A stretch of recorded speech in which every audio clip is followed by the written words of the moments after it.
Morning, dear students of my class 7. Hope you all are doing well. Let us get back to studies and start with your English reader chapter number 2. The name of the chapter is A Gift of Chappals, and the author of the chapter is Vasant Surya. So let us start with the chapter. So before we start the chapter, let us read the segment Before You Read, where important points are introduced. Mridu is a young girl growing up in Madras, now called Chennai, with Tapi, her grandmother, and Thatha, her grandfather. One afternoon, Tapi takes her to her aunt Rukkumani's house to meet her cousins Lalli, Ravi, and Meena. So, in this paragraph, important characters of the story are mentioned, and the main character of the story is Mridu, who is a young girl, and then the name of her grandmother is Tapi, and the name of her grandfather is Thatha.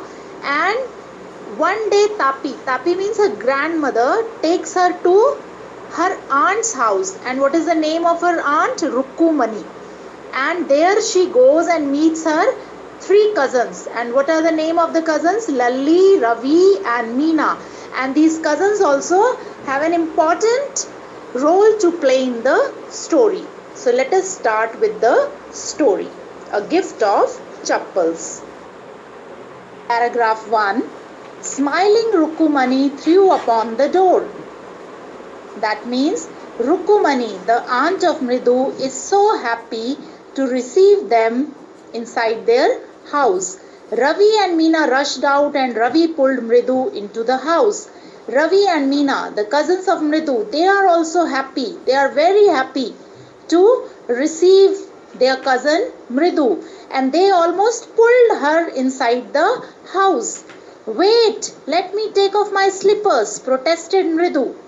Mridu told them, at least allow me to take off my slippers so that I can enter your house in a neat way. She set them out neatly near a pair of large black ones. So already there was a pair of slippers outside the house which was black in color. That pair of slippers, she also kept her slippers. Those were grey actually with dust, and the slippers which were black in color, they had become grey because of the dust smeared all over the slippers. You could see the clear mark of every toe on the front part of each slipper, and the slippers were so worn out maybe that you could see the impression of the toes onto the slipper.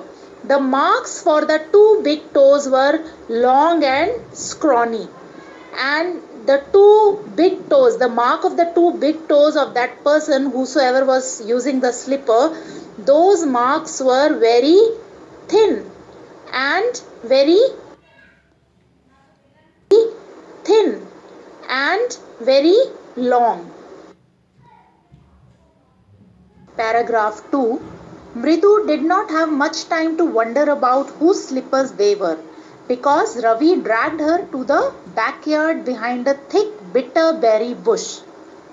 Now, Mridu could not get enough time to, inquire about whose those slippers were, and, who was using them, as Ravi just pulled her to the backyard, the backside of the house, behind a thick bitter berry bush, where there was a bush of a small plant that was a berry plant which was a bitter berry, not eatable.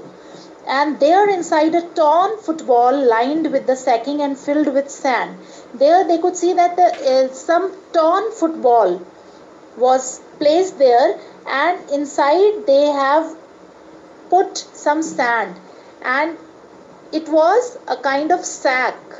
It had converted into a kind of sack. It was laying there.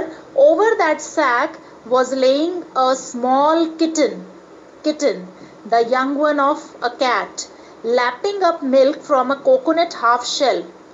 And the kitten was taking milk from a coconut half shelf. Actually, they have put a coconut half shell, the cover of the coconut, the wooden covering of the coconut, they have placed in such a way so that it acts like a bowl. It acts like a bowl for the kitten. Paragraph 3. We found him outside the gate this morning. He was mewing and mewing. Poor thing, said. Meena reveals the secret to Mridu, that this kitten actually they had found outside the gate today morning only, and the kitten was in a very poor condition, and it's a secret. Amma says Pati will leave for our Puddu Mama's house if she knows we have a cat. So they say, Meena says to Mridu that it is a secret that we have kept a kitten in the backyard and nobody knows about it. And Amma says, Amma means the mother of Meena. She says, if this secret is out, the grandmother in Tamil is known as Pati. So the Pati will leave for Paddu Mama's house, means she will leave the house and go to Mama's house if she knows that we are keeping a kitten in the house. She will never allow that, and she will never tolerate that, as she is not comfortable with a cat in the house. Paragraph 4. People are always telling us to be kind to animals, but when we are, they scream, "Oh, don't bring that dirty creature here," said Ravi. Now Ravi is very confused. He says, on one hand, elder ones tell us to help creatures, help the animals, and be kind to them. But whenever we try to help them and bring them home, then they don't allow us. They tell us, don't bring that dirty creature here. Do you know how hard it is to just get a little milk from the kitchen? Pati saw me with a glass of milk in my hand just now. I told her I'm very hungry. I want to drink it. But the way she looked at me, I had to drink most of it to throw her off the scent. Now Ravi says when he was bringing milk for the kitten from the kitchen, Pati saw her. Pati is the grandmother. In Tamil, the grandmother is called as Pati. Already I have told you that. So he says, Pati saw me, and then I had to tell her that actually I am hungry. That is why I am taking this glass of milk. And she was looking at me in such a way as if she was doubting me. So I had to drink that milk myself to throw her off the scent. To throw her off the scent means to mislead her, so that she won't understand the real purpose, or she won't understand what they were trying to hide from her. Then she wanted the tumbler back. Then she wanted the glass back from Ravi so that she could wash it. But then Ravi told her, I will wash it myself. Why should I put you to trouble? I told her. I had to run and pour the milk into this coconut shell and then run back and wash the tumbler and put it back before she got really suspicious.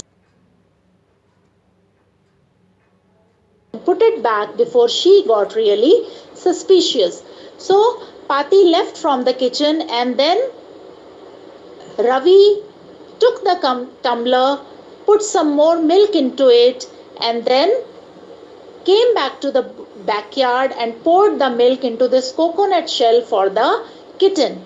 And then she came back again before Pati could come back and starts doubting them. Now we have to think of some other way to feed Mahendran. Now he says, now we have to find some other way to provide milk to the kitten. And just now it is revealed that the name of the kitten is Mahindran, which they have kept. Mahindran, this little kitty's name is Mahindran. Mridu was impressed. It was a real name, not just a cute kitty cat name. Oh, you have given this kitten the name Mahindran. It's so nice. Mridu says she was very impressed. She says not just a name of a cat usually people give to kitten, rather it is an actual name. Paragraph 5. Actually, his full name is Mahendra Verma Pallava Punnai, MP Punnai for short, if you like. He is a fine breed of cat. Just look at his fur, like a lion's mane. And you know what is the emblem of the ancient Pallava kings was, don't you? He looked expectantly at Mridu. Mridu giggled.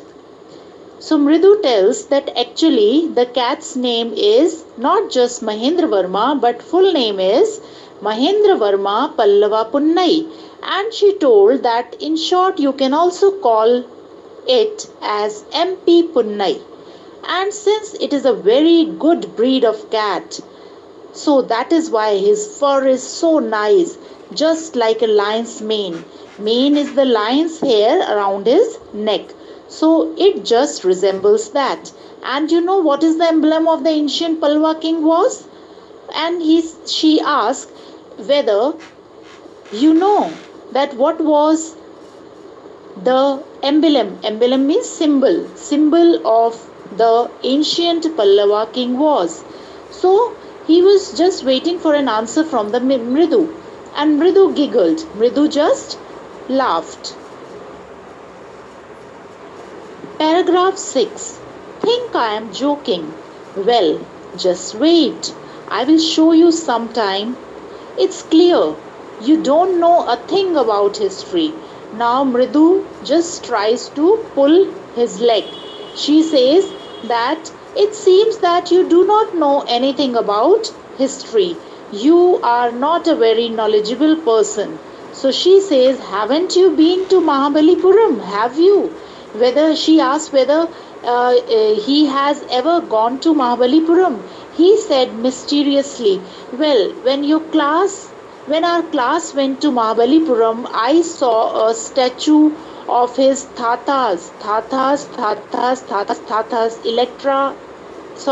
etc., etc. Fact is, Mahendran here is a descendant from that very same ancient cat. So now Mridu, tries to connect the history of Mahabalipuram to this cat's name, Mahendra Varman. And she tries to give it a very grand put up. She wants to put up it in a very grand way.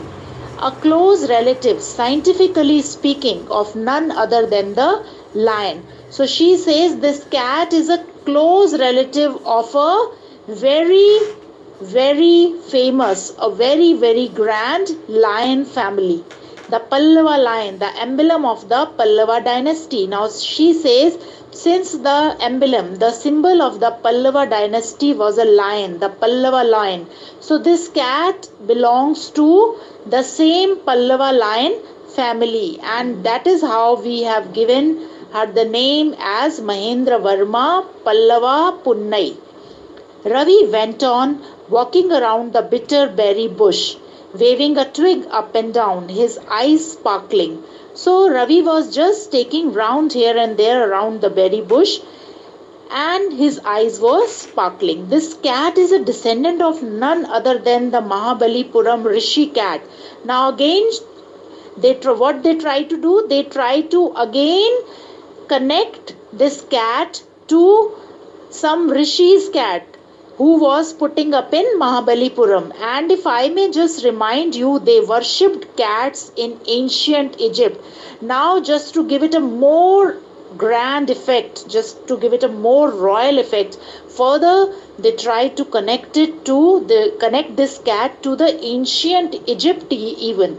So that is how this shows the smartness of the kids, how they are trying to just show that what a royal cat they have brought in their house. Paragraph 6. How he loved the sound of his own voice. Meena and Mridu exchange looked. Meena and Mridu are looking at each other and feeling that how he is liking the sound of his own voice. What does that have to do with anything? Mridu demanded. Mridu is asking if she belongs to some rishi cat, or even if this cat belongs to ancient Egypt. What does that have to do with anything? How it is connected to anything? I am telling you, this cat is a descendant from the Egyptian cat god. No goddess Bastet, yeah, that is it. So basically, he is trying to show his knowledge of history. So he is connecting the cat to everything whichever he can think of. Well, one of the descendants of the cat goddesses was a stowaway in one of the Pallava ships, and his descendant was the Mahabalipuram Rishi cat, whose descendant is Ravi, flourished his twig at Mahendravarman. MP Punnai here. Who? Eek! He shrieked, very pleased with himself. Now he says that this cat is definitely the one which belongs to the Rishi cat. So it is a descendant means belongs to the same family. So it is a descendant of that Rishi cat, and that Rishi cat long ago sometimes came through a ship and came as a stowaway. Stowaway means someone who hides himself or herself in a ship or an aircraft to travel unnoticed. And she was hiding, and this is how it came to India, and it came to this place. And then this cat is definitely related to that Rishi cat. Paragraph 7. Mahendran looked up, alarmed. Mahendran got alert suddenly and started looking up. He had just been sharpening his claws on the edge of the coconut shell. He was rubbing his claws on the corners of the coconut shell so that it gets sharpened. But worse than Ravi's awful whoop eek was a screech from the window. Suddenly they could hear a screech sound from the window. What a weird sound! It was a very strange sound. If Mridu was startled, MP Punnai was frightened out of his wits. Mridu got shocked suddenly, and she was surprised, and the cat was also frightened. Hair standing on end, he bounced up and scurried towards a bamboo tray of red chilies and had been set out to dry. Trying to hide beneath it, he tipped a few chilies over himself. Meow! He howled miserably. She got so frightened, the cat got so frightened that it started running. And in course of running, it just came over a bamboo tray of red chilies. There was a tray kept there which was made up of bamboo, which is a kind of wood, and red chilies were kept in that tray to dry out in the sun. And suddenly she was trying to hide beneath it, and she tipped a few chilies over himself, and she was feeling so poor. The screeching went on and on. What is that noise? Said Mridu. That's Lalli learning to play the violin, grunted Ravi. Actually, that screeching sound was no other than but Lalli. Lalli was trying to play the violin. She was learning to play the violin. and that screeching sound was coming from Lalli trying to play violin. She will never learn a thing. The music master just goes on playing like a train whizzing on and on, while Lalli is all the time derailing, going completely off track. So they are basically making fun of Lalli's violin sound. They are saying it sounds as if the master is trying to play like a train, and when Lalli is playing, it is like the train is going completely off the track.